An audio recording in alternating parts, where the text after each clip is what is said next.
Welcome to the 2014 Pirelli World Challenge. I'm Jeff Lepper. Thank you so much for joining us as we get set to start the Cadillac Grand Prix of St. Petersburg, brought to you by StopTech Brakes. Well, yesterday we had round number 1 of the Pirelli World Challenge. Unfortunately, due to inclement weather, that race was canceled. We filmed a great pre-show yesterday. We still want to show you that as we get set to start round number 1 today here in St. Pete.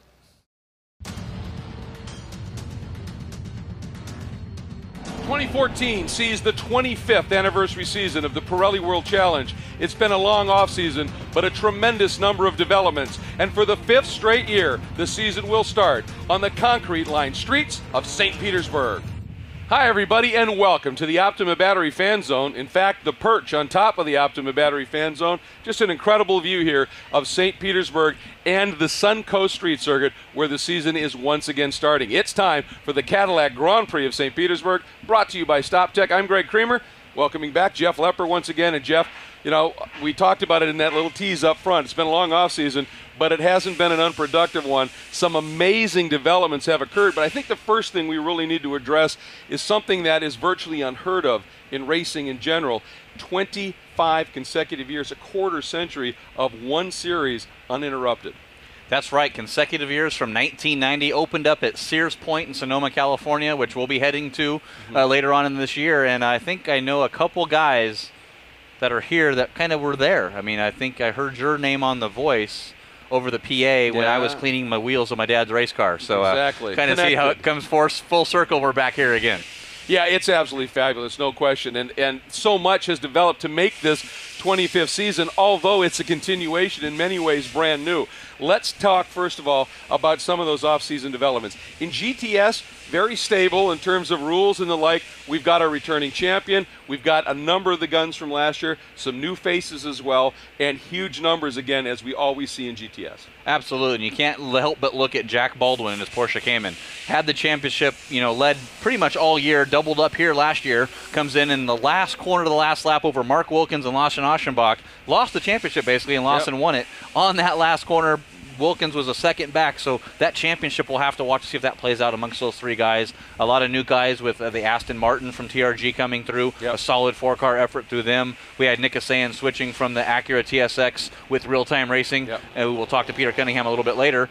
And then now he's in an Aston Martin, so we'll have to look for that. A lot of great stuff happening there. And then, with GT, we got to talk about GT. Oh, absolutely. GT, big story there. The cars. This is the first series, folks, in North America that has welcomed the FIA homologated GT3 cars without modification.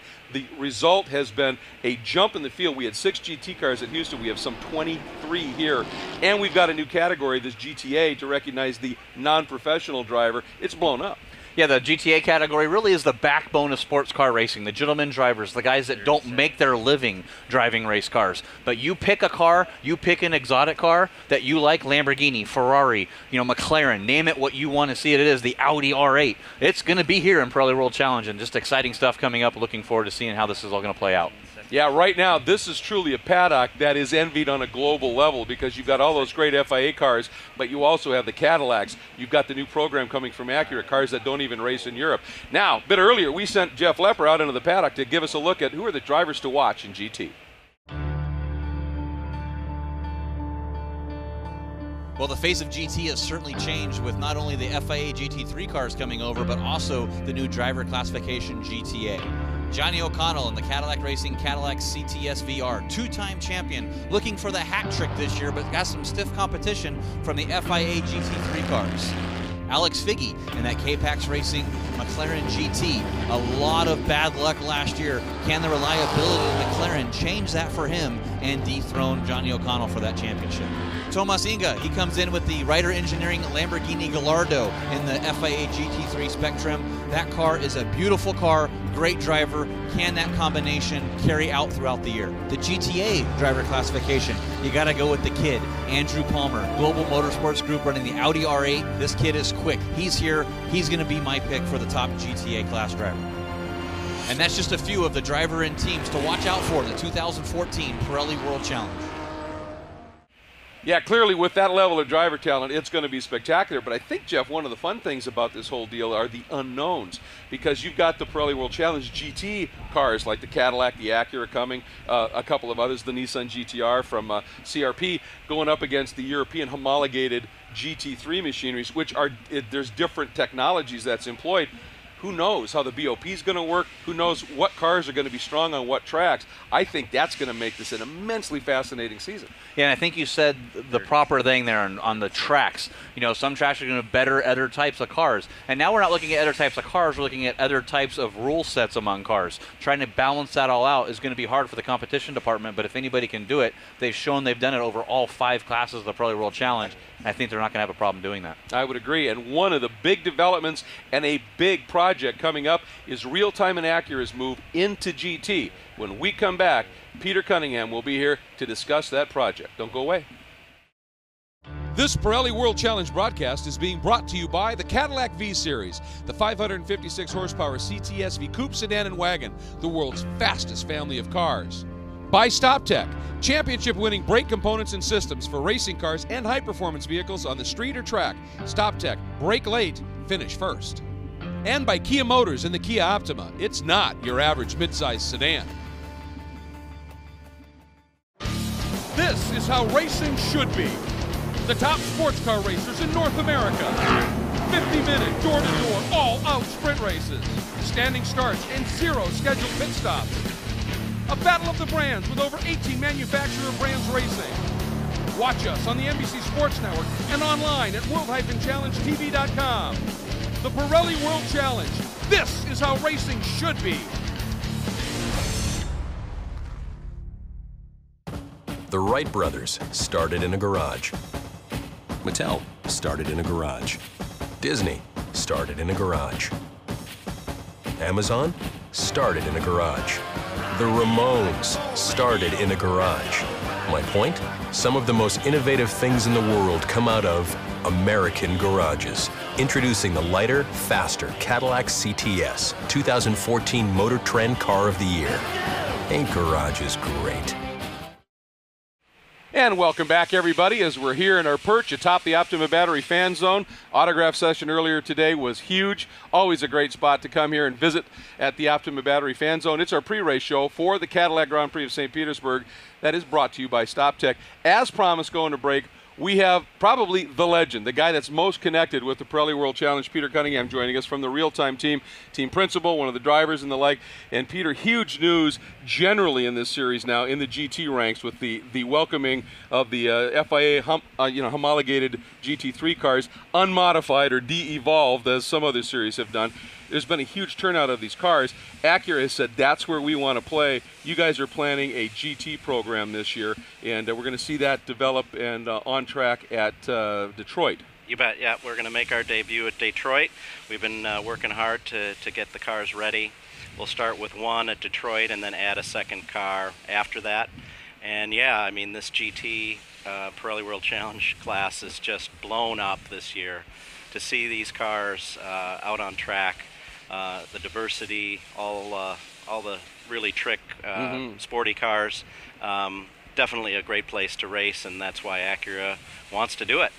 And it's always obviously a serious, huge project to take a car and develop it for GT, to go up against FIA GT3 cars, up against the Cadillacs in the World Challenge GT category.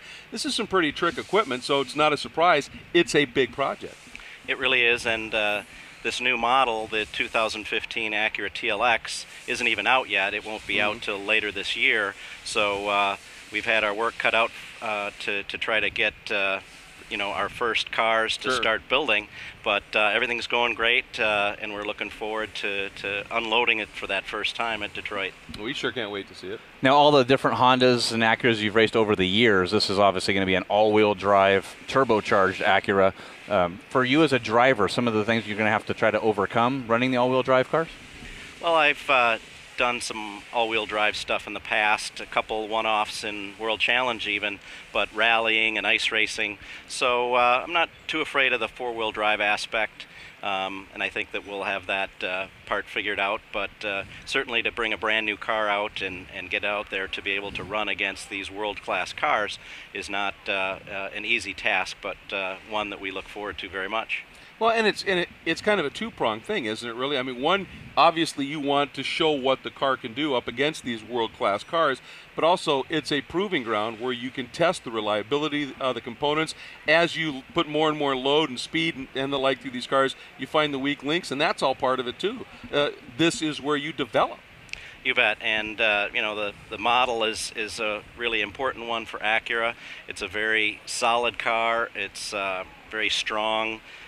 Stiff chassis, so we really think it's a good starting platform, and we'll just have to wait and see just how fast it is once we get it out there.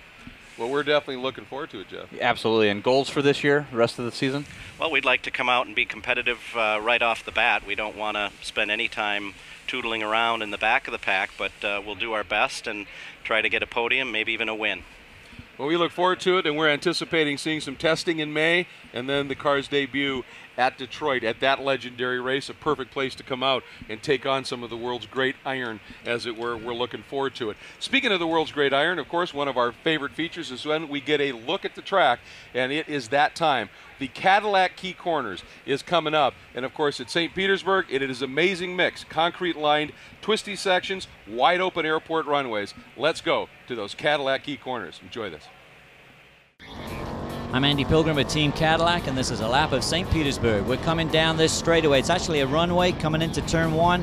Heavy braking. You'll see all the paint so slippery here coming into turn 1. Come around turn 1. There's the little cones there.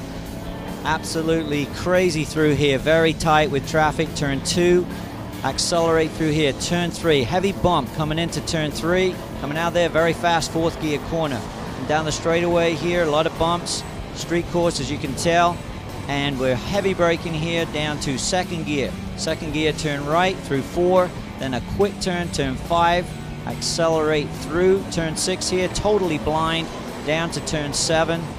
Turn 7, right-hander, a lot of camber changes here, still in 2nd gear, up to turn 9, 9 here, and now we've got the kink, really, really fast, flat out, almost flat out, very tough kink here, left-hander. Coming up to turn 10, heavy braking, down to turn 10, carrying a lot of speed here, down to, again, 2nd gear. Come through here, can't touch that curb, it's too big. Coming out towards the S's, very quick S's up here again, 3rd gear S's, right, then a quick flick back to the left, towards back to the taxiway here for the airplanes. Turn to the right, coming through here, long 180-degree turn onto the straightaway, which is really a runway, and really wide here. A lot of passing happens here, and we are coming up to the end of a lap at St. Pete, and that is your Cadillac Key Corners. As always, a fascinating ride on board those Cadillac CTS VRs around this circuit in particular, which is truly a very challenging course. You've got the wide open airport runways, but you've got that beautiful run down Bayshore and the marina. It is a spectacular place, but it's time for us now to put it on the line here. This is the first race. We really have no clue on a lot of this. You know, we got times, but obviously the race always ends up differently. So let's start. GTS, who do you like? I like Dean Martin. He ran the one race at Detroit last year, came out and won it. He comes back here. He's been in the top of every session so far. He's my pick to win in GTS. Yeah, the interesting thing for me is I'm going to go with Lawson Aschenbach because he won the last 2 street course races of 2013. He's got that little bit of momentum going, and of course you got to keep an eye out for a guy named Jack Baldwin, because if he's near the front, he gets everything out of that Porsche, and it's so easy on tires. If this goes green, he might be the guy there. Let's take a look now at GT. I want to hear this. GT, I'm going to have to stick with the tried and true Cadillac Racing with Andy Pilgrim. He was really good in the very first practice session out. He's been great in the second practice session, qualified really good, and we'll have to see if he can translate that to a win. I think it's Andy's turn now in the Cadillac. I'm going to go out on a limb here and say Tomas Enga. He's driving for that Ryder Engineering Lamborghini Gallardo team, and they are spectacular. And that program in Europe has been very effective, and he was quick right out of the gate here. And the last time he was here in the mid-2000s in an ALMS race, he had a big crash, got hurt, missed 2 races as a result. He said, when I talked to him earlier, he said, I've got a score to settle with this track. I think he is a man on a mission, so I think that's going to be fun. Who do you think to be the first guy to win that GTA recognition? I really like Tim Pappas in that Mercedes-Benz SLS AMG GT3, the Black Swan car. I think he's owed a little bit, missed the rest of the last year. He was right up there near the top of the charts. Look for him to be good. Well, folks, it's time to go racing. Now, this year, for a few of the races, we're doing the TV live, so I'm not going to be calling the race with you. Jeff is going to be working with the very talented Jeremy Shaw, who will be joining Jeff in the booth for the call here on the web. So check it out. I'm out of here.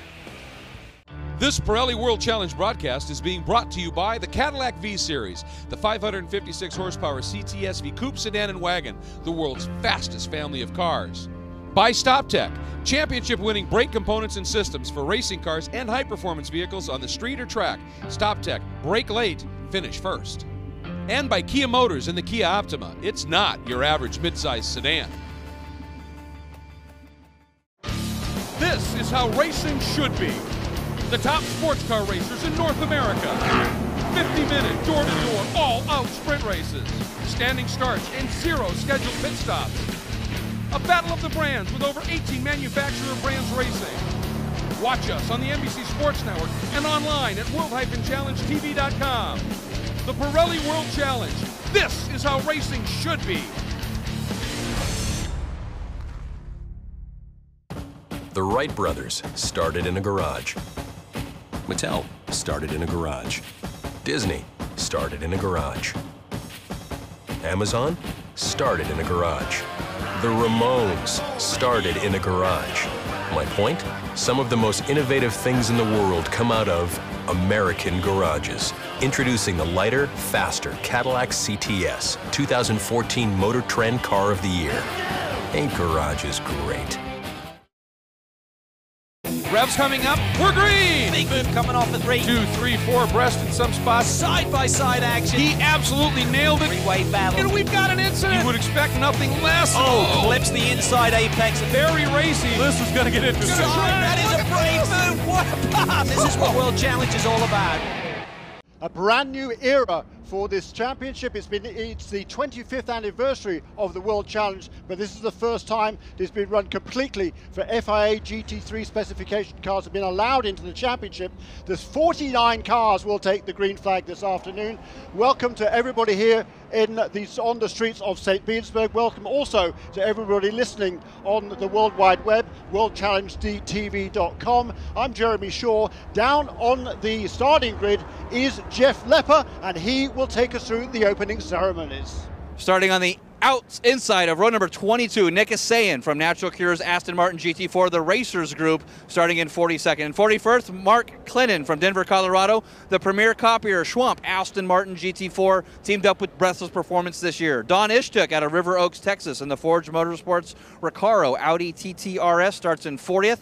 On the inside, Eric Davis starts in the 16th position in our GTS category in the always evolving racing Autopia Ford Mustang Boss 302. Brad Adams, crowd favorite in that Voodoo Music Dat Dog, MTV Rap Ford Mustang Boss 302.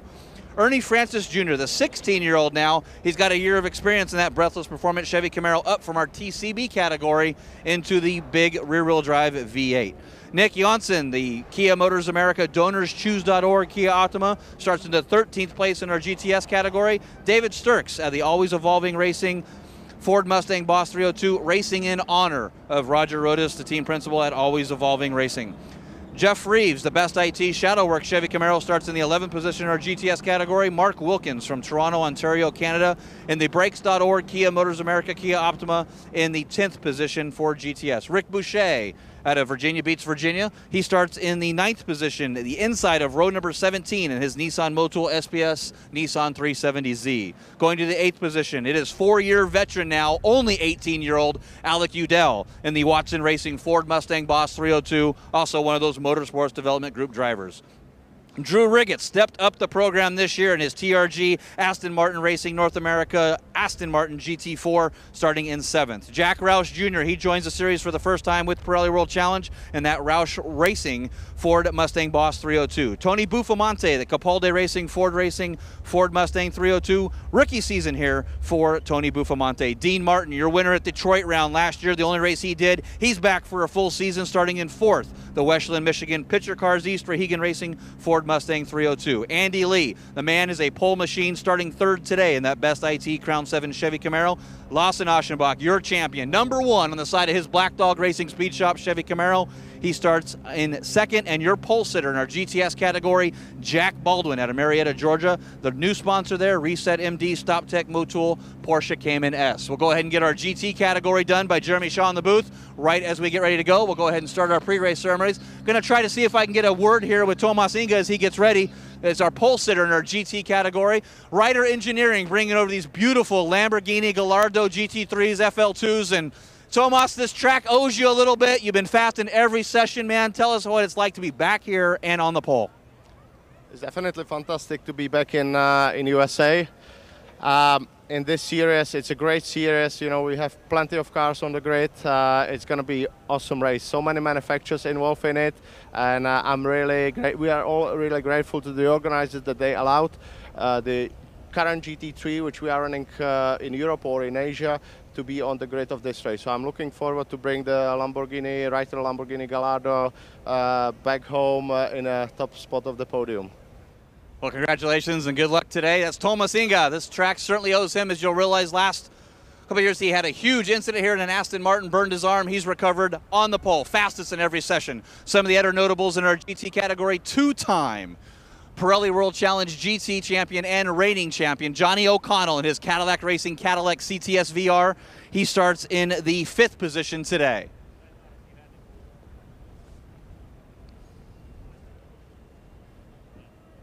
We want to give a huge thank you first off and foremost to Pirelli, our title sponsor of the Pirelli World Challenge. 5-year extension on their original deal starting this year. Talk about strength in a series as 49 cars are set to take the green flag here. And folks, if you have not had a chance to see a standing start in the Pirelli World Challenge, grab yourself a seat in these stands and check this out as 49, really the battle of the brands machines, take the green here from a standstill down into turn number 1, sometimes 4, 5 wide in these exotic machines. Lamborghini, McLaren, Ferrari, BMW, Audi, Aston Martin, Ford, Chevy, name it, it truly is battle of the brands. And if you're sitting in the stands right now, you have yourself a cell phone, an iPad, an Android phone, iPhone, tune into worldchallengetv.com to watch the race live. So once again, worldchallengetv.com, and we would like to welcome all of our viewers worldwide at worldchallengetv.com. We do need to clear the grid, please. All non-essential personnel, please. Let's clear the grid, please.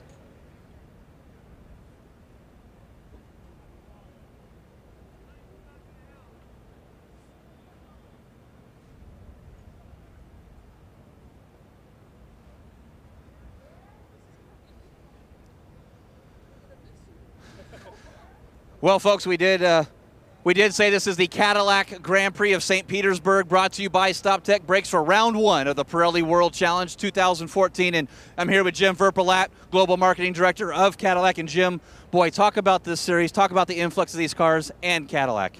You know what, Jeff? One, we're so glad to be back at St. Petersburg and being a title sponsor and the official car of the overall race. But you just look at this grid. This is amazing. This is putting the world in world challenge, as they say, but a Lamborghini and a Ferrari, BMW, Cadillacs, I mean, McLarens. You can't ask for a better grid and more excitement from the fans. So coming back, 2-time defending champs, it's going to be a great season. Well, 2-time defender champs in drivers and manufacturers championship as that. I know usually as a manufacturer that's always more important, but it's always good to grab that driver championship as well. Yeah, we like to go for both. But especially the drivers like to go for that. But when you can do something like that where your drivers are that competitive and the team's that competitive, it's just better for us as an overall, as a brand. Well, it certainly should be exciting here as we get set for the command to start engines for the 2014 Pirelli World Challenge race number 1.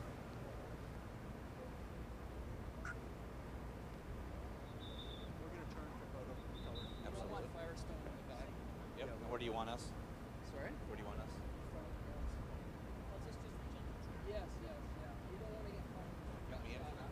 Good job, man. Good job. 1 minute. All right, Jim. 1 minute. Here you go.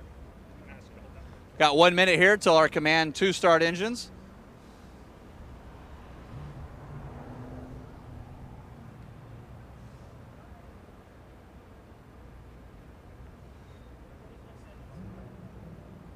And once again, folks, we just want to make sure you find yourself a seat in these stands. Tune in to worldchallengetv.com on your cell phone in the stands. Watch this standing start. It's going to be amazing. You see 49 cars take the green. When the lights go out, we'll be green racing down there to turn number 1.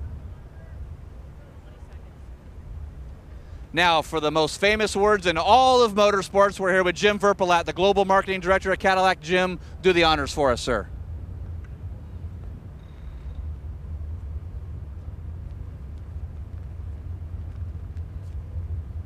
On behalf of our friends at Optima Batteries and StopTech and all of our Cadillac dealers, owners, and fans worldwide, welcome to the Cadillac Grand Prix at St. Petersburg.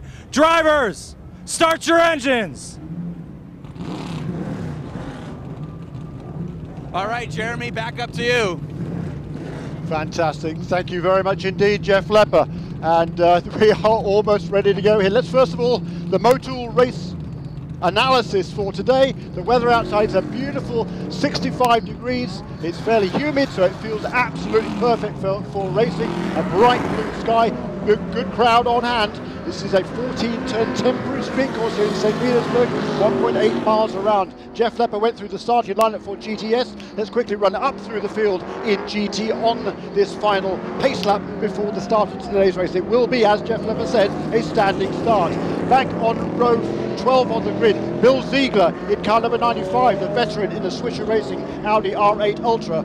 On row 11 of the grid, car number 12 is the Hawk Performance Nissan GTR on Mike Skeen. Alongside him, Dan Knox in the number 80 ACS Manufacturing Performance Speed Tech SRT Viper GT3R. On row 10 of the grid is Jim Taggart in car number 7, the Taggart SmartChamps.com Porsche GT3R. Alongside him, Tim Pappas in car number 54, the Black River Caviar Mercedes AMG SLS GT3. One of many full-spec GT3 cars in this race. Estimated value of the cars on the grid, well over $30 million. On row 9 of the grid, car number 99, Jeff Courtney in the Kenda RaceTechStuff.com Audi R8 Ultra. Alongside him in car number 41, Michael Mills, the F1 Racing Porsche GT3R.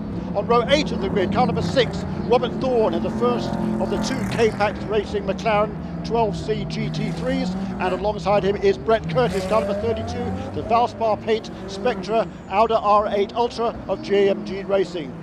Row number 7, car number 31, Tim Bergmeister, F1 Racing Porsche GT3R, and car number 10, Henrik Hedman, one of the GTA drivers for the non-professionals in this series, the Dragon Speed Ferrari 458 Italia GT3. Row 6 of the grid, car number 64, Mike Hedlund, for the second of the Dragon Speed Ferraris, and car number 14, James Safronis, GMG Racing Audi R8 Ultra. Row 5 of the grid, car number 21, Andrew Palmer, the youngster, 19 years of age. He won last year's Lamborghini Super Trofeo Championship in his very first season of racing. He only competed about half a dozen races last season from Chicago, Illinois, driving the GMG Racing Audi R8 Ultra. And on the 10th starting position, car number 0, Marcelo Hahn from Sao Paulo, Brazil, one of the Reiter Engineering Lamborghini Gallardo FL2s. Row 4 of the grid, car number 24, Albert von Thurm und Taxis, a German aristocrat, the 12th line of the princes in that family, the Reiter Engineering Lamborghini Gallardo, and car number 9, Alex Figge, who won here on the streets of St. Peters 1 year ago in the second of the K-Pax Racing McLaren 12Cs. Row 3 of the grid, car number 3, Johnny O'Connell in the Cadillac CTS VR, and Nick Mancuso, the fastest of the GTA contenders, car number 16, R Ferry Motorsports Ferrari. Row 2 of the grid, car number 94, Dane Cameron Turner Motorsports BMW, and Andy Pilgrim, car number 8, Cadillac on the front row. Thomas Enger starts from the pole in the Reiter Engineering Lamborghini Gallardo. Alongside him, Anthony Lazzaro in the second of the R Ferry Motorsports 458 Italians. What a fantastic field of cars we have here. We have perfect racing conditions. And Jeff, that was a quick sprint back from the grid. Yeah, I tell you what, I didn't realize how out of shape I really was, so I had to go do that. But hey, we're here, we're ready to go as we start round number 1 of the 2014 Pirelli World Challenge Cadillac Sports Car Grand Prix at St. Petersburg. Brought to you by StopTech Brakes. Is getting that field set, and as soon as you see that green flag, you'll get about a 5-second board. The lights will go on. The second the lights turn off, we will be green here. As you'll see 49 cars from 22 different brands take the green flag.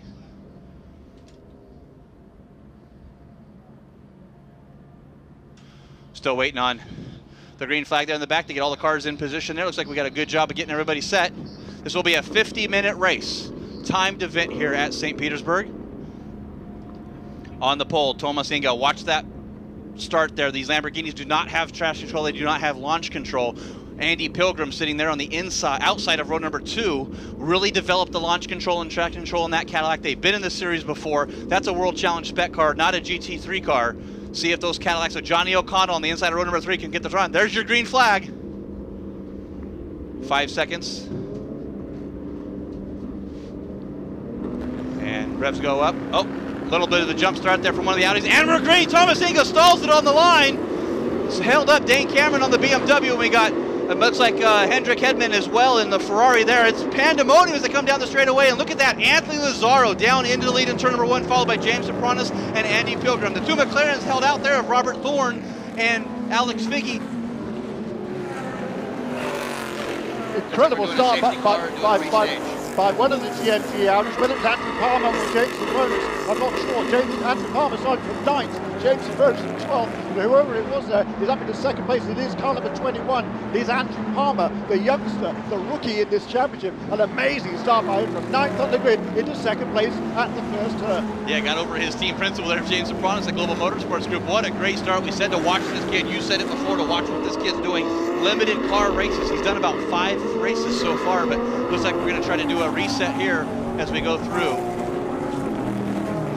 Not sure getting word from race control, but these guys still look like they're way up to speed. I think it was Brett Curtis that kind of made a jump initially and jumped a little bit too soon. He did get back on the brakes again. Whether he gets penalised for a jump start, we're not quite sure. The rules are different over here, certainly they are in Europe. If he'd have done that in Europe, he'd have had a stop-and-go penalty or a minute penalty, probably, most likely. But we'll have to wait and see what race control says on that one. But the completion of lap 1, it is Anthony Lazzaro. 50 years of age he is right now, turned 50 last year. He leads from Andrew Palmer in 2nd place. And then the first of the Cadillacs, it is car number 8 in 3rd place, Andy Pilgrim. He takes around the outside, going into turn 2, up into 2nd place with a Cadillac of Andy Pilgrim. Yeah, he got a great run coming down the inside, down that straightaway. We had that before, that the Cadillacs and the other cars like the Nissan GTR have some better straight line speed than the GT3 cars, where they have a lot more arrows. So you'll see that a lot, where the Cadillacs have the better straight line speed. So as we play this out through the year, it'll be interesting to see, Jeremy, on which car is going to have the advantage on which track. Yeah, it is indeed. I think we're going to be some swings and roundabouts as this season progresses, but right now we couldn't ask for better conditions. We were supposed to race the course yesterday afternoon. The conditions were such that it just wasn't practical, sensible for any reason to run a race yesterday. I reckon there's conservatively at least $30 million of machinery on this grid here, and to have a pile-up at turn 1 in those sort of conditions yesterday, which really what it was asking for, would have been a recipe for disaster for so many people. So smart decision. We're racing here now though, and we're racing hard. So $30 million, we have that as the field or Jeremy Shaw's wallet. One of the two, you can take your pick. All the way back into 11th place, so it is your pole sitter, Thomas Inga. He's had an unfortunate there on the starters. Here goes Andy Pilgrim down the inside of Anthony Lazzaro into turn number 1. Great clean pass there from 2 experienced racers, 2 gentleman drivers, as you will, as they gave each other enough room in racing. As you're faster than me, Anthony Lazzaro going to cool off those Pirelli P0s and make a run for Andy Pilgrim a little bit later. It still is Andrew Palmer in 3rd and Nick Mancuso, Anthony Lazzaro's teammate, in 4th, our lead 2nd place GTA driver. Massively experienced drivers, these two, but not in terms of the Pirelli World Challenge. This is Andy Pilgrim's 135th start in the Pirelli World Challenge. This is Anthony Lazzaro's 1st.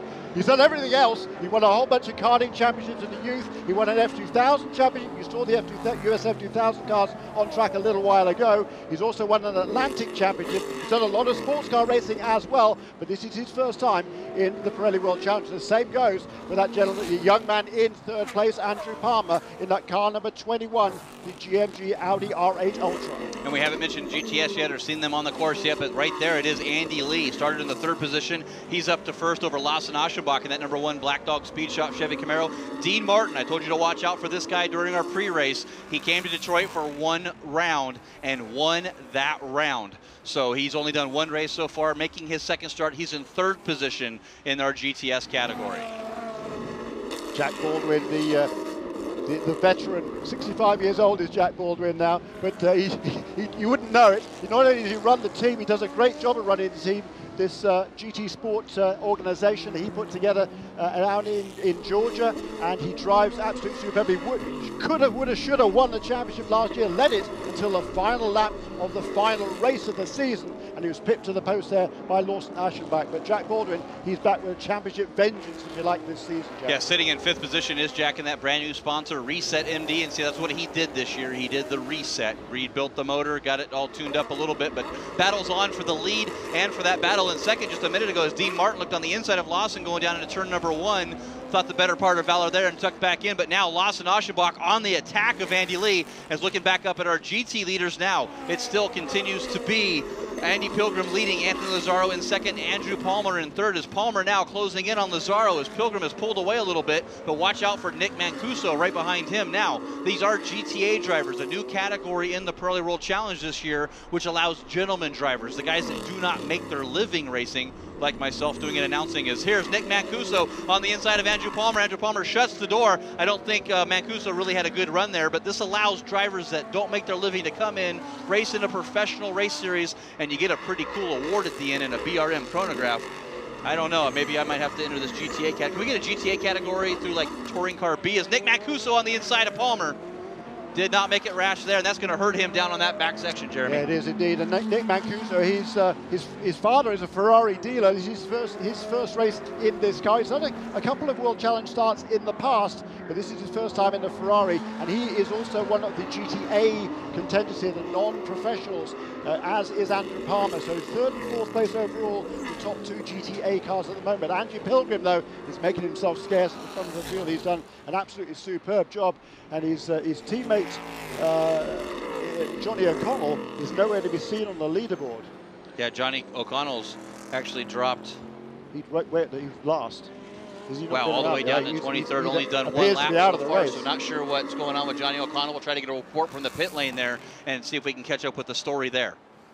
He is our defending champion in the GT category, Johnny O'Connell. Again, another massively experienced driver and loves driving here in the Pirelli World Challenge. Another challenge there down at turn 1. Nick Mancuso trying once again to make that inside move on Andrew Palmer. Palmer says no, thank you very much. It's still then the Audi ahead of the Ferrari. And you saw a great pass there by Thomas Inga, working his way back up to the field, down into turn number 1. Gets around his teammate there from Ryder Engineering. That's the Prince. Albert von Thurnen Taxi's getting by Thomas Inga, and now Marcelo Hahn is his next attack as Inga tries to work his way back through the field. Your pole sitter here had a hard time on that start.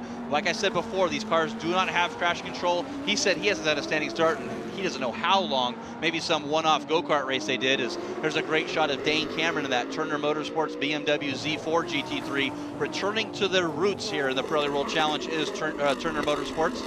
And he's another guy, Dane Cameron, who made a poor start. He started right up at the front of the field on the inside of the second row, but he was kind of bulked in behind Thomas Inga, couldn't get around him, so he's fallen well back. In fact, Dane Cameron now, the youngster, in 12th place. Yeah, now Andy Pilgrim catching up to the back of our GTS field, gets around a couple lap cars there from Fernando Cerfulis, and I believe that's Chris Outson and his Ford Mustang in front there. And now Andy Pilgrim, as you see, this is one of those sports car racing as GT cars start lapping their GTS cars. Now it becomes that delicate balancing act, Jeremy, as they have to like work their way through these GTS cars. Oh man, yeah, because I mean they're all dicing amongst themselves with positions changing all the way down through the field here, and I think if all the cars were equally spaced around the track, there might be a couple of seconds or so between each of them. Yeah, here's a replay of that start. You do see, you believe that's Brett Curtis there that dumped the green. They go green again. Thomas Inga sits there. Now the BMW Z4 of Dane Cameron, he just finally gets going, is held up. I do see John. I'm trying to watch Johnny O'Connell here to see what happens with Johnny O'Connell, because he was nowhere to be found right now, currently sitting in the last position. Looks pretty good through the field there. Yeah, he doesn't seem to be in that picture at all, did he, going through turn one? I wonder whether he was maybe left on the starting line there. But here is Andy Pilgrim coming out of turn 10 up towards the chicane now on one lap time. This is lap 7 we're on right now. So it's still a long way to go, but what a great early start here for Andy Pilgrim. I was talking to these guys, both Andy Pilgrim and his teammate Johnny O'Connell, before the weekend, and they reckon, hey, you know, we're toast this year. The GT3 cars from Europe, they're so much more sophisticated, there's so much more technology in these cars, is that we're going to be struggling to keep up. Well, Andy Pilgrim is doing more than keeping up. He's out in front, and he's got a good margin of about 5 seconds over Anthony Lazzaro in second place. There's Mike Skeen, the Hawk Performance Nissan GTR. Now, folks, that is a World Challenge spec GTR, and that CRP racing team actually made that a rear-wheel drive car. They figured it was better to be the weight penalty of having the all-wheel drive system, so they are only making that a rear-wheel drive car. Still sequential transmission, still a lot of aero, but great run for Mike Skeen, and I believe he actually got our Optima battery best standing start, was the number 12 of Mike Skeen. Is that right? Good for him. Chatting to those guys yesterday, and you know, it's, as you said, whoops. Oh, there's Ernie Francis Jr., the number 98 Breathless Performance Chevy Camaro, the 16-year-old now, off in turn to number 8. Not sure what happened there, but it looks like he had some smoke from the right rear, but it looks like the left rear is the one that's damaged and down. Not sure if there was some contact there. He might have rubbed a wall, ended up in the runoff area there. We'll see if this plays out on a caution flag or not, as now Andy Pilgrim still picking off those GT cars. He's got Tony Gables next. Should have no problem down the straightaway to pick off him and Don Ishtuk in that Audi TT RS.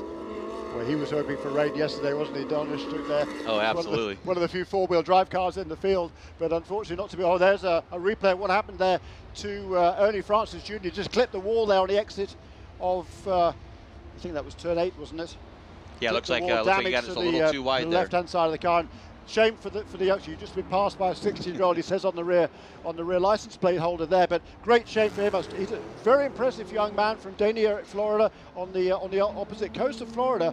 But his position for this year is not certain by any means. He really needed a good, clean result here this weekend, because he needs some more sponsorship to keep that program going for the rest of the season. Andy Pilgrim has Mark Clinton next, that premier copier, Schwamp Aston Martin GT4, one of the Ernie Francis Jr.'s Breathless Performance teammates. So definitely not what you want to see there, what you see going by and you see your teammate sticking there in the wall.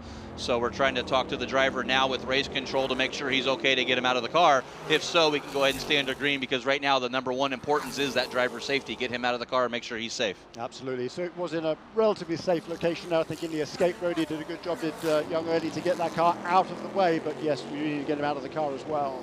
Heavy traffic here for Andy Pilgrim on the front straightaway.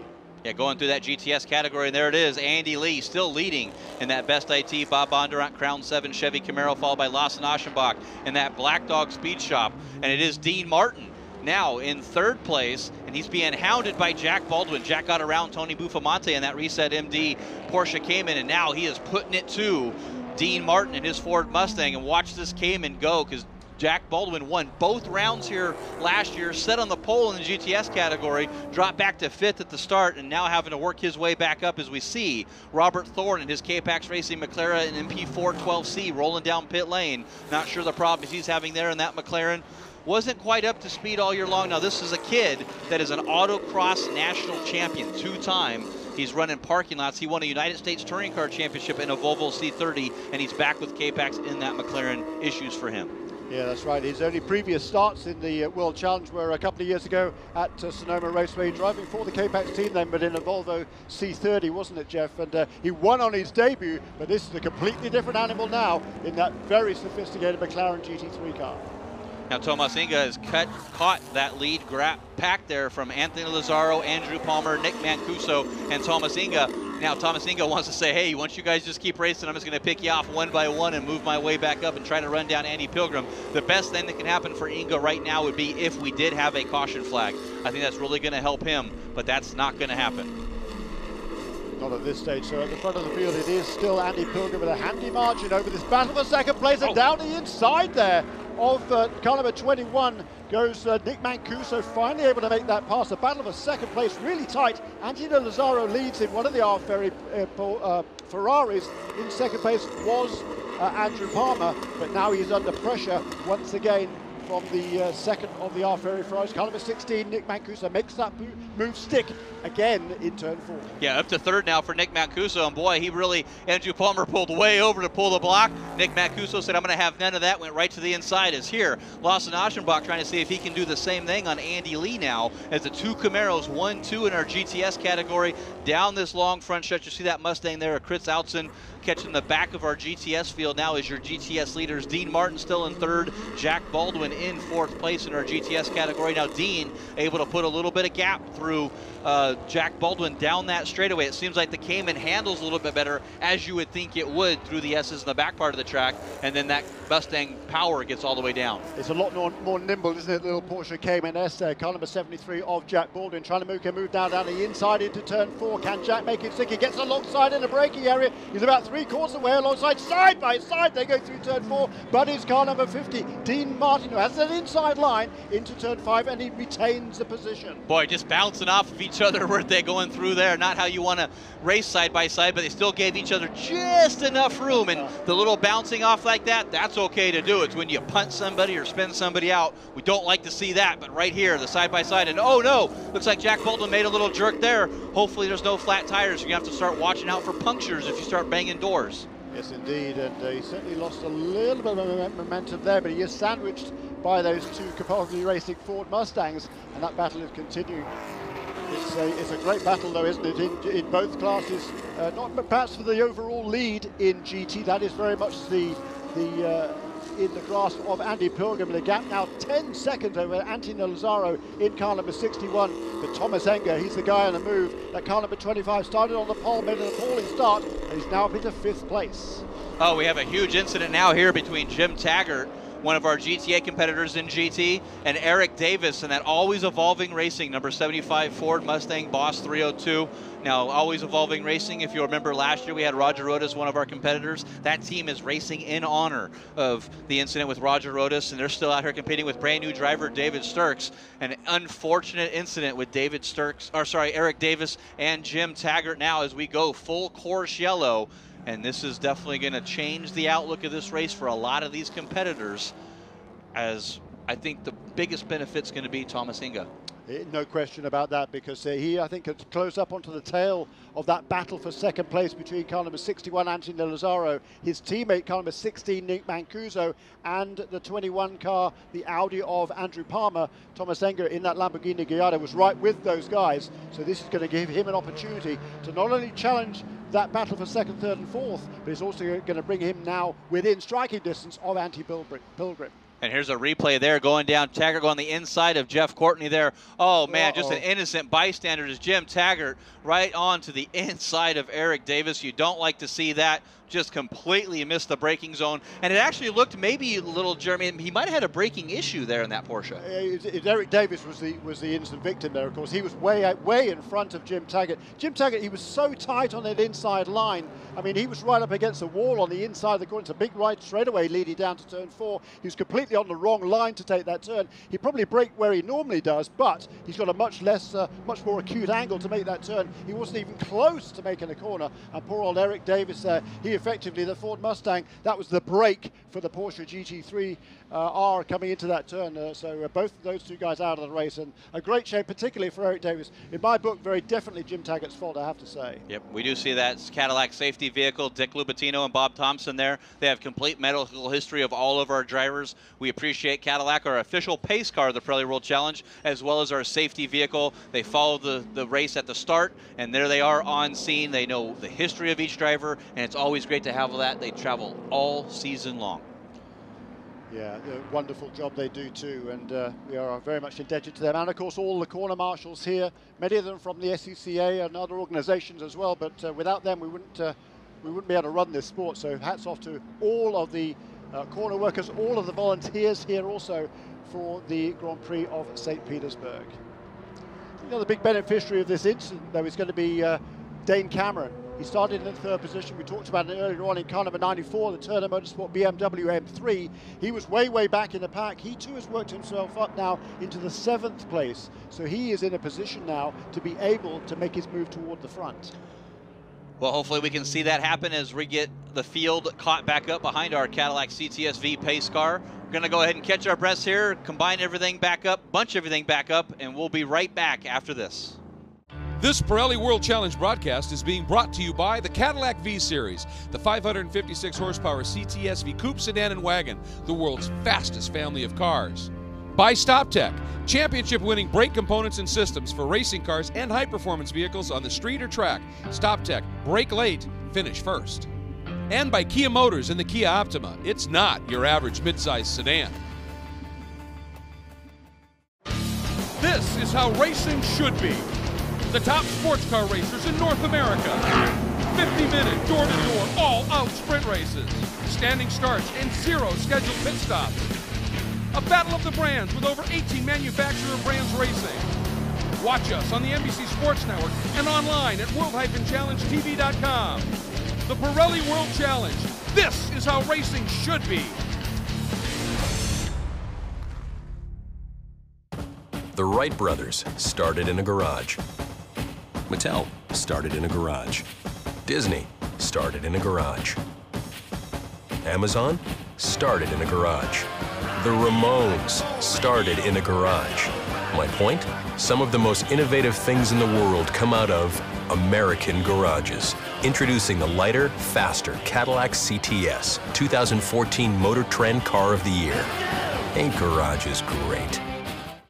We're under yellow as we had an incident between Jim Taggart's Absolute Vodka Taggart Autosports Porsche 911 GT3R and Eric Davis in the Ford Mustang Always Evolving Racing Boss 302. As we got Jim Taggart out, Eric Davis was already in the safety vehicle, and it just looked like, you know, Jim Taggart made a big mistake. There's Bob Thompson checking out Jim Taggart, making sure he's all okay, and wow, what a great safety, and we appreciate Cadillac providing that safety vehicle for the Pirelli World Challenge and everything they do.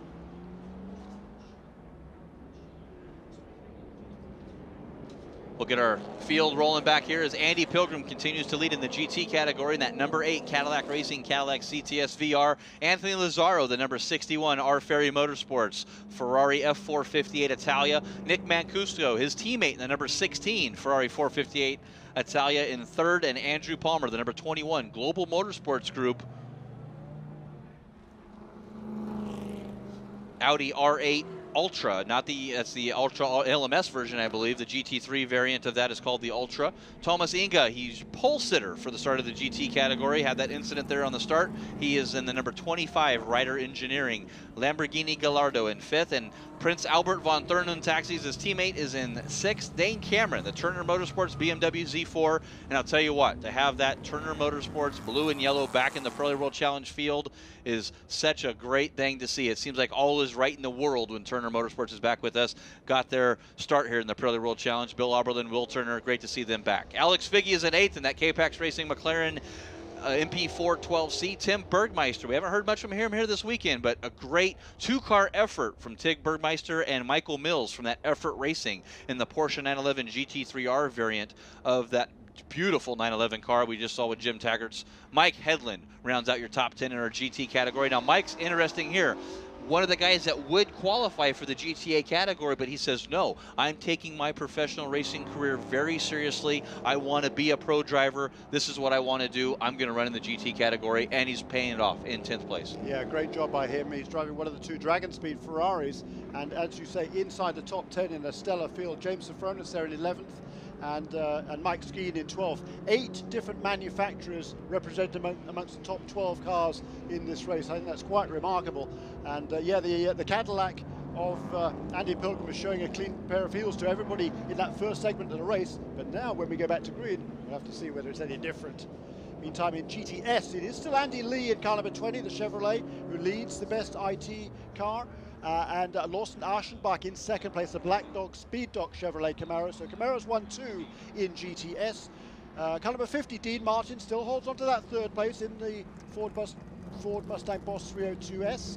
And Jack Baldwin in car number 73, the Porsche Cayman in 4th place. 5th place, Tony Buffamanti, car number 33 in another Capaldi Racing Ford, and Jack Roush Jr. in the Roush Road Racing Ford Mustang in 6th place. Nick Kasayan, the best place of the TRG Aston Martin GT4 cars in 7th, car number 34, followed by Nick Johnson, car number 36, the Kia Optima of Kia Motors America, and then Rick Boucher and Mark Wilkins, car number 51 in a Nissan, and Mark Wilkins 38, the second of the Kias, rounding out the top 10 in GTS. Yeah, looking at Jack Roush Jr. there, number 6, coming to Pirelli World Challenge for the first time. First time he's kind of responsible for the car by himself, the Roush Racing Road Racing Ford Mustang, and that is a spare car for that. Had a huge incident in first practice 1. Said, hey, it was me. I totally made the mistake. I got on the outside in cold tires, watered the car up. They pulled the spare car out, making the most of it. The crew had to work hard to get that spare car ready, and here he is doing that, up to 6th place now, Jack Roush Jr. Go down in turn 10. They're kind of caught on the outside line, but I think no harm, no foul. These are the cars that are being waved past the leaders and the safety car. They are the cars that were trapped in between the safety car and the GTS leader when this full course caution came out. So this move is made to enable those GTS cars to run around to the back of the field. They were still on the same lap as the class leader in GTS, so they're able to cycle back around, take up their positions at the back of the field, and then we will get back to green flag racing. So 6 different manufacturers in GTS, also amongst the top 9 there. So again, great technical diversity here in the Pirelli World Challenge.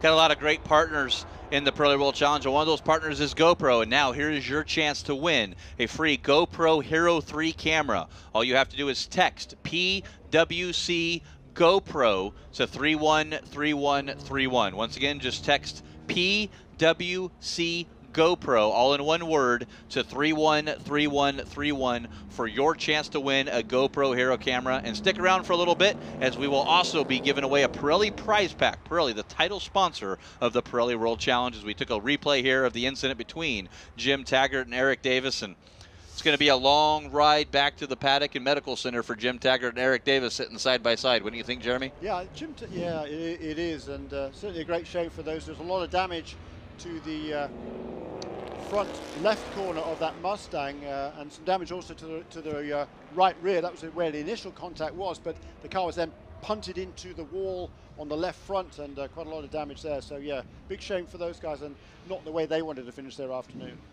And what a great crowd that's here gathered at St. Petersburg, Florida. We can't thank the fans enough here. It's just been so welcoming for Pirelli World Challenge, all part of that Firestone Grand Prix of St. Petersburg weekend here at the world's fastest spring break as we open round number 1 of our Pirelli World Challenge season. And obviously this is race number 1, as yesterday rained out. Conditions just didn't favor running 50 cars out here for round number 1. The rain, standing water. You got GT3 spec cars that are only an inch off the ground. We had 6 inches of standing water. The crowd got evacuated. Course workers got evacuated. This is all about the fans that are here. When the fans get evacuated, no reason to race. Exactly right. Exactly right. And I think, yeah, certainly a smart decision. Certainly a great race. So we're just over halfway through this 50-minute race. So we've got plenty of time to get this fuel sorted out and get back to green flag racing. And I think it's going to be quite a shootout towards the end. It's going to be interesting to see whether the tyres on that Cadillac are going to be, they used up fairly well in that first half of the race. So Andy Pilgrim, he's a veteran in this championship. We've already talked about that. He knows how to manage his tyres, knows how to manage his equipment, and make sure that everything on that Cadillac CTS VR runs just as well at the end of the race as it does at the beginning.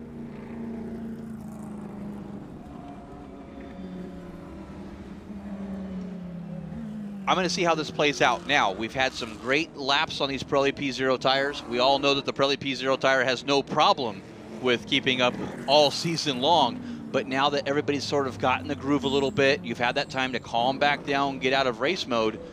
As you start getting back to race mode, what do you think these drivers have to do to try to see, especially Anthony Lazzaro and Andrew Palmer, on Andy Pilgrim? Yeah, that's going to be an interesting battle between those two Ferry Motorsports teammates, the two Ferraris there in second and third. They both want to have the upper hand here. Anthony Lazzaro, he's the veteran, in terms of driving experience, but Nick Mancuso, he's the young, hungry guy who wants to get past. He wants to show Anthony, I can drive just as fast as you can. And I know, talking to both of them yesterday, they get along really, really well. And Anthony Lazzaro, he's coached and mentored a lot of drivers over the years. So he's used to working with fast youngsters, but he doesn't want to get beaten by the kid, that's for sure. I think he'll do whatever he can to let that, not let that Ferrari go by. But at this stage, the track is in good condition here. We've been remarkably clean all weekend long. I mean, this is really the first major incident we've had all weekend. Well, there was one in the first session, wasn't there? A lot of damage to one car there, but it didn't cause any aggravation from anybody else, at least. And this is the first caution period. With so many cars on the track, it was kind of a recipe for disaster, wasn't it? But I think the drivers have been extremely well behaved, and it's been a good race so far. Now this gives us all a chance to take a bit of a breather, gives the equipment a chance to cool down just a little bit. But the drivers, they've got to make sure that the brakes stay hot, the tyres stay hot, so when we do get back to green flag racing, they can jump on the throttle and go. And but still, turn one on this restart, that's going to be a good place to watch. Yeah, it's going to be interesting to see how this plays out. Like you said, we've had no yellow flags at all except for first practice session 2 when Brian Kleeman actually had a motor failure and got stuck on course. If he could have got that car clear, we never would have been under yellow, both in 2 practice sessions and a qualifying session. No incidents. The incident with Jack Roush Jr., that actually didn't cause a yellow, but it looks like we are going to get ready to go green this time by as Andy Pilgrim getting the final little shake of tires off there. You'll see our Cadillac pace car raced away as now Andy Pilgrim, Anthony Lazzaro, Andrew Palmer first, second, third. Looks like Thomas Inga in fourth. Albert von Thurnen taxis as we're waiting for Jerry Russell to give the green flag as we get back underway here. Round number 1, the Pirelli World Challenge Cadillac Grand Prix of St. Petersburg, brought to you by StopTech. And we're green, and there it is, Andy Pilgrim. Look at Andrew Palmer now to the inside. It puts the block on Thomas Inga, but they are side by side for that 4th position. Thomas Inga to the inside, Andrew Palmer, nothing there. Is great jump by Inga on the start. Yeah, car number 25 there, the Lamborghini, up there into 4th place now, and Dane Cameron, he's only another couple of positions behind as well. That BMW is fast, and so is young Dane Cameron. Wow, look at these exotic race cars coming through that turn number 2 complexes. There is Inga on the inside now of Nick Mancuso. He makes the pass. He's up to 3rd. Next on his list is Andrew Palmer as Dane Cameron look on the outside of Prince Albert von Thurnen taxi. He's not going to make that happen. Looking back through our GTS leaders now, it should still be Andy Lee and Lawson Aschenbach. Can't quite see that in the shot, but Andrew Palmer now has to hold off Prince Albert von Thurnen taxis as Andy Pilgrim back into the lead in that Cadillac Racing Cadillac CTS VR. Yeah, that 12th Prince of Turbo Taxis. He's 30 years old now. He was initially, a few years ago, he was listed as perhaps the world's youngest ever billionaire. And he's also a nobleman. He is a classic old-fashioned nobleman, and he's also a heck of a race car driver. He's doing a fine job in that car number 24, the Lamborghini Gallardo. Now here goes Thomas Inga looking on the outside move of Anthony Lazzaro. Anthony protecting that inside. He's going to tuck into that Lamborghini. You see Anthony just slightly go to the inside, saying, I will shut the door on you. 2 great drivers. Here's Inga on the inside, trying to make the outside pass, actually. Not going to make that happen. That actually hurt him a little bit now as Nick Mancuso going right back to his outside. It is indeed a great battle here for 2nd place. Once again, though, Andy Pilgrim, he's checked out in the lead. Boy, what a great restart lap that was. Almost 2 seconds advantage he had over Anthony Lazzaro. And Lazzaro now, he's got his mirrors full of that white Lamborghini Gallardo. Thomas Inga from the Czech Republic. He's been out of racing about 18 months, but he's done an awful lot of driving in that 18 months. He's done a lot of all the development work on this Reiter Engineering Lamborghini. He knows his car absolutely the inside out. He knows the street circuit before. He's raced here several times. We talked about it before. You talked about it before. A huge crash here several years ago. But he knows the track well. He knows the cars well. He's hugely experienced, and he wants this victory. Still getting up to speed there. You see the number 9 of Alex Figge in that K-Pax Racing McLaren MP412C. Got a chance to ride with Alex Figge on Thursday here at the Media Day, and what a great car that is. Awesome to have McLaren here. Is look at Thomas Inga now. They're still looking for the outside around Anthony Lazzaro in that corner, but Anthony defending big time here. Let's see if Thomas Inga can get on the back bumper of that 458 Italia, make a dive bomb here to turn 1. He is. He's looking. He's on the brakes. Nope, not enough room. Gets back over there. Does not want to lose the momentum through turn 1 that he had last lap. James Safronis there moving up into the picture, perhaps. Car number 14, he's made some passes as well. But yeah, it was an interesting move there, wasn't it, by Thomas Enger there in that Lamborghini, trying to do the over-under at a 13 and 14, get a run on the straightaway. But that Ferrari is fast on the straights, and Thomas Enger is going to have to find somewhere else to make that move for second place. Boy, that Ryder Engineering Lamborghini is looking left. He's looking right. He's looking all around. Let's look at our GTS battle now between Andy Lee, Lawson Aschenbach, Dean Martin, and Jack Baldwin. They're still nose to tail like they were before, and Lawson Aschenbach's now on the defense instead of the offense as Jack Baldwin putting his nose on the inside of Dean Martin. Nothing there for him, but lap traffic of our GTA cars. Bill Ziegler, you see him in that Swisher Racing Global Motorsports Group Audi R8. Some front end damage there, but Andy Lee in that Crown 7 Bondurant Camaro still leading our GTS category, but got a little bit of breathing room, but does not want to get held up here by Bill Ziegler. As Fernando Cerfulis now in one of those Aston Martins. That's the 04 Aston Martin of Jorge De La Torre, the young Mexican driver from McAllen, Texas, in the Aston Martin Racing TRG Aston Martin GT4, and 3 cars out of that Aston Martin stable. Great to see TRG returning to the Pirelli World Challenge. Yeah, and they will have a 4th car, won't they, at Long Beach, the next round of the championship. They'll have a GT3 spec Aston Martin there as well, so that's going to be exciting to see that one. Here is this battle though in GTS, coming around turn 13 and 14, onto the front straight away. It is still car number 20, Andy Lee, who leads, but Lawson Aschenbach right there behind him. Yeah, and here's Dean Martin now. He goes to the inside. Lawson defends, snaps back to the outside. We'll see how that plays out through turn number 1. And now the battle is on in GT now as the lap traffic cars for the GTS category and GT category. Great heads-up driving to get out of the way there by that Aston Martin. And now, boy, Andy Pilgrim once again checks out. Has about a 5-second gap over Anthony Nazaro, but the battle's still on with Thomas Inga and Nick Mancuso, Andrew Palmer, Prince Albert von Thurnoon Taxis, and Dane Cameron in the BMW. That battle for second between those 5 vehicles. Yeah, the timing of scoring actually doesn't show Nick Mancuso. I think there must be a problem with the transponder in his car, I can only presume, because he's still running right there in 4th place on this road and very much in the thick of this battle for what is meant to be 2nd place there. And Anthony Nazaro falls foul there of the much slower Camaro and lost a lot of momentum coming onto the front straight away. Yeah, it looked like Fernando Cerfulis was coming down to pit lane, got stuck out there, and now Thomas Inga to the inside of Anthony Nazaro. No choice there but to let him have that, as lap traffic always plays a part. Doesn't look like that was any fault of Fernando Cerfulis. He was trying to get over to pit lane, and Anthony Nazaro was trying to defend the inside. They made contact. Unfortunate incident there. And there is Nick Asayan in the number 34 Racers Group Adobe Road Winery Aston Martin on the outside. No problem there. As you see, look, that's after the contact as Thomas Inga passing the inside down into 2nd place now for that Ryder Engineering Lamborghini Gallardo. Yeah, what has he got now for the Cadillac? The gap between them last time around, between the 1st and 2nd place cars, Thomas Inga was on 3rd place obviously, but 3.8 seconds it was the advantage that Andy Pilgrim had over the front of the field. We know that the Lamborghini with Thomas Inga on board is the fastest car on the track this weekend. He's shown it in all the practice sessions and in qualifying. Can he now track down that race leader?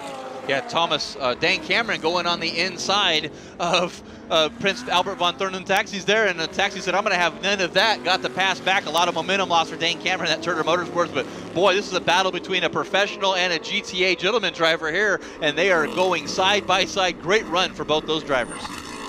And as the leaders come across the line that time around, just 2.5 seconds between Andy Pilgrim in car number 8, the Cadillac, who still leads. Thomas Inga, the white Lamborghini, in 2nd place. Just 2.5 seconds between those two. Anthony Nazaro is still in 3rd place, and right behind him is his teammate Nick Mancuso, and then Andrew Palmer, Albert von Thurnoon Taxis, and Dane Cameron, all pretty much nose to tail. And not too far behind them also the McLaren of Alex Figge and the Porsche of Tim Bergmeister. And Andrew Palmer able to split those 2 R-Ferry Ferraris, so got to the 5th position now will be, I believe, Andrew Palmer. And there is the man, Andy Pilgrim, 2005 Pirelli World Challenge GT champion in a Cadillac CTS-V. Obviously a different variant than the CTS-V model that he's in right now, if any guy knows how to do it. And what Andy does with his Andy Pilgrim Foundation, young driver development, the stats he has on texting while driving, being disturbed while driving. And he says if you have a young teenage daughter, a young teenage son that you're driving with as a parent, set the example, put that cell phone down because your kids will do what you do. He speaks at schools all over the the country. And there's a huge hit from Dane Cameron to the back of Prince Albert. It looks like he got a little bit of a loose there in that Lamborghini, and Dane got right in the back of him. No harm, no foul. No, I think so. They both carried on there, but Dane Cameron, he gets a little bit frustrated here. Albert's on turn and taxis, holding the inside line down into turn one. No place for Dane Cameron to go there.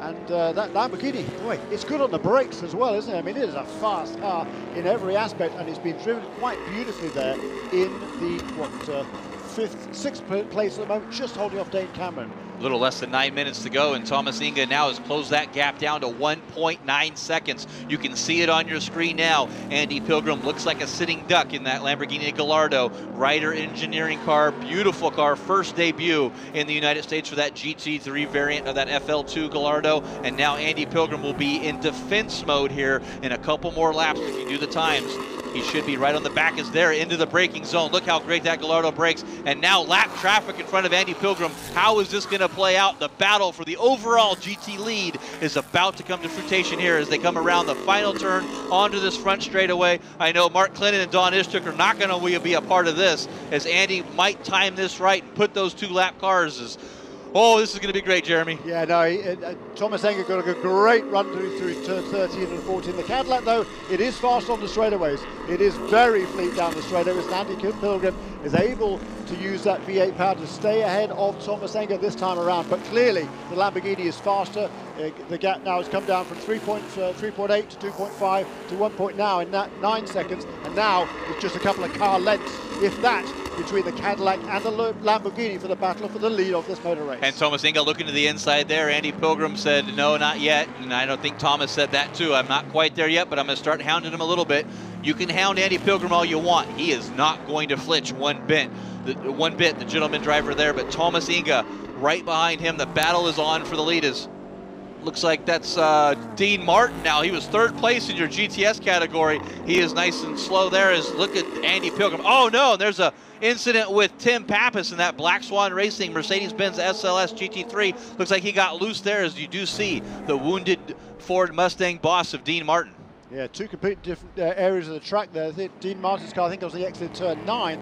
Looks like Tim Pappas there got off. I think that's the exit of turn 3. That's an interesting place to lose it. But big black lines there indicating he got on the power and lost the rear end of the car of that Mercedes, and that is collected the wall on the inside.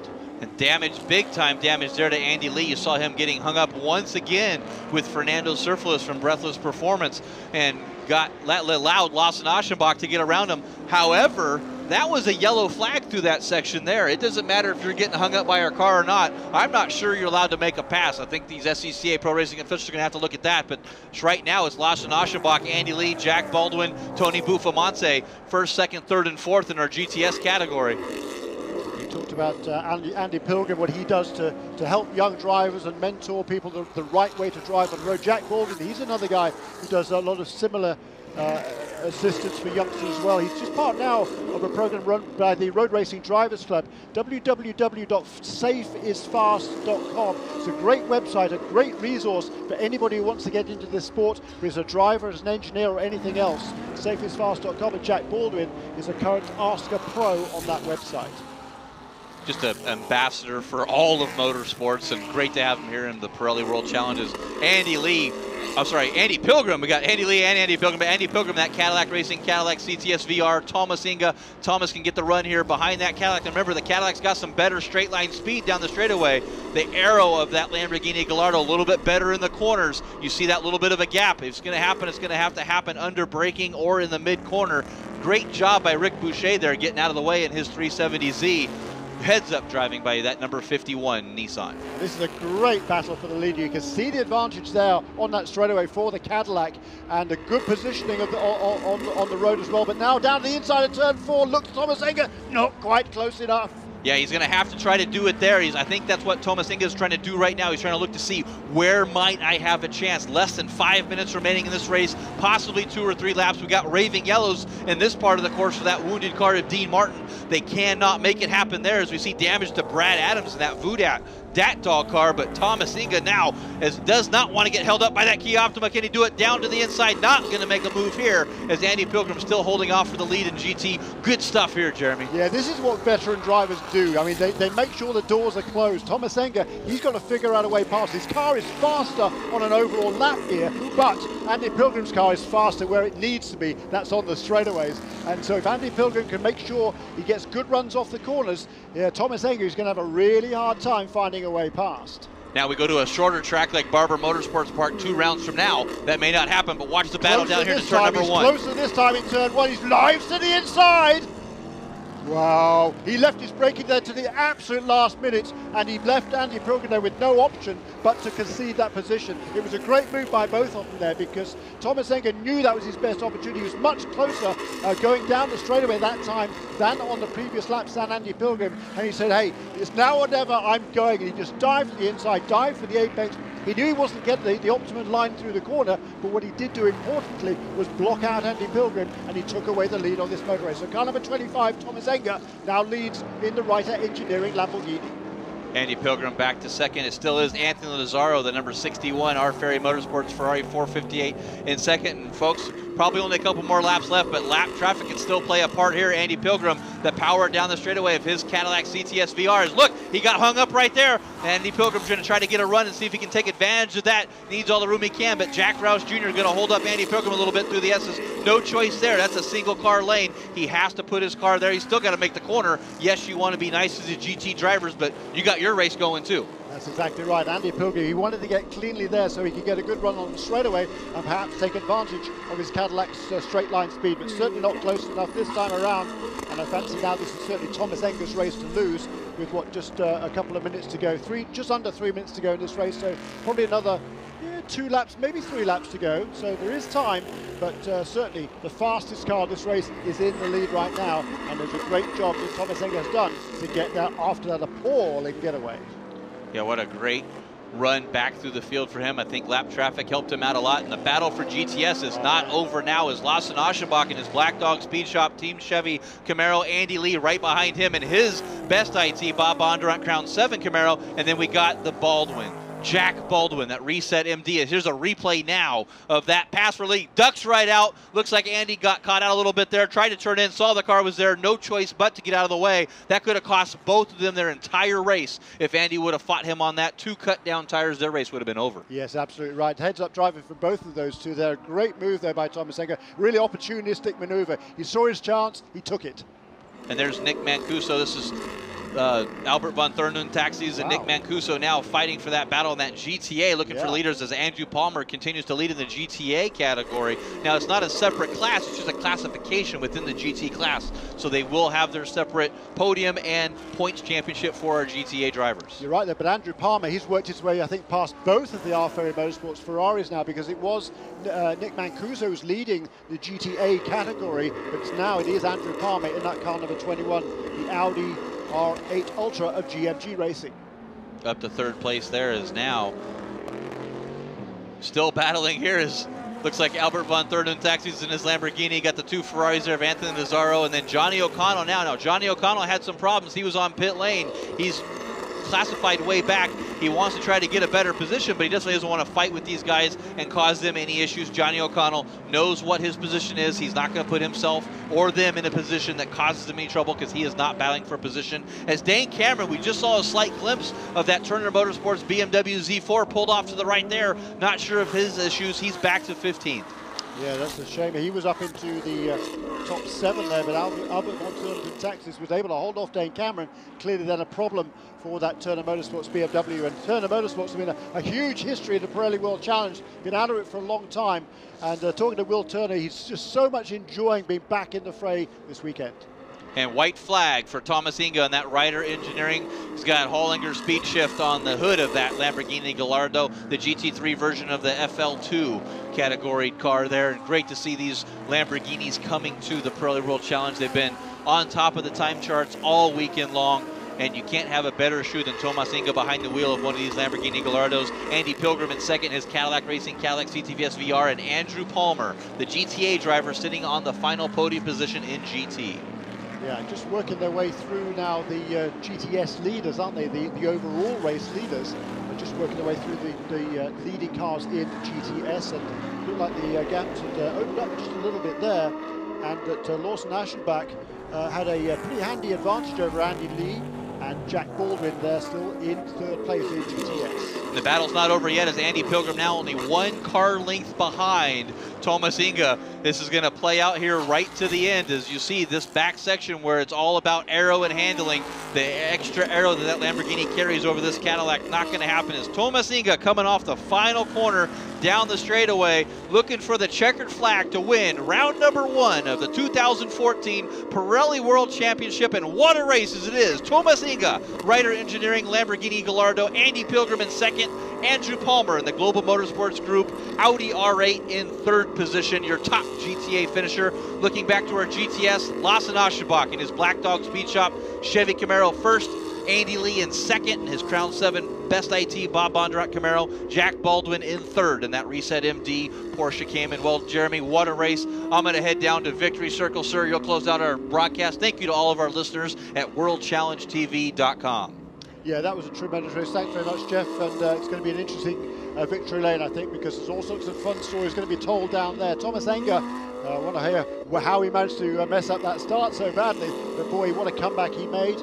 And Andy Pilgrim made it hard for him, and I think Thomas Inge just lifted off a little bit on the last couple of laps, cruised it home. The gap between those two leaders at the end of the race, less than a second.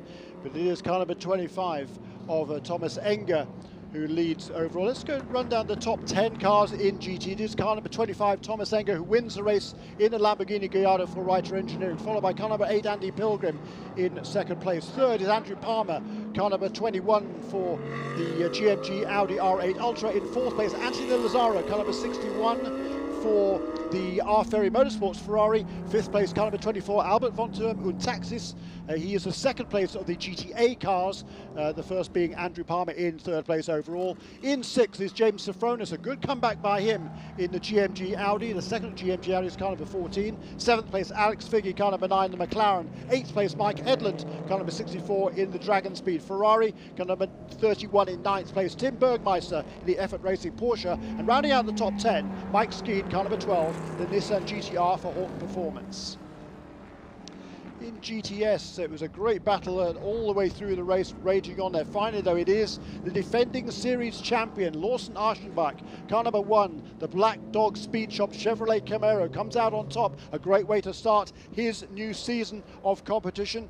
This is his 15th win in the Pirelli World Challenge, and a great way to do it this afternoon. In second place in GTS, Andy Lee in car number 20, the second of the Chevrolet Camaros. This one, the Best IT Crown 7 car. Third place, the Reset MD StopTech Motul Porsche Cayman S GTS Sport, car number 73, Jack Baldwin. Fourth place, car number 33, Tony Buffamanti, Capaldi Racing Ford Mustang. Fifth place, a similar Ford Mustang, Jack Rouse Jr., car number 60. In sixth place, Nick Johnson, car number 36, the Kia Optima. Seventh place, Rick Boucher, car number 51, the Nissan 370Z. A good result for Rick Boucher. In eighth place, David Sturks, number 52, the always evolving Racing Ford Mustang. So good to see one of those cars in the top 10 after the problems early on for his teammate. In ninth place, Tony Gaples, car number 11, the Black Dog Speed Shop Chevrolet Camaro. Car number 38, Mark Wilkins, Kia Optima, rounds out the top 10.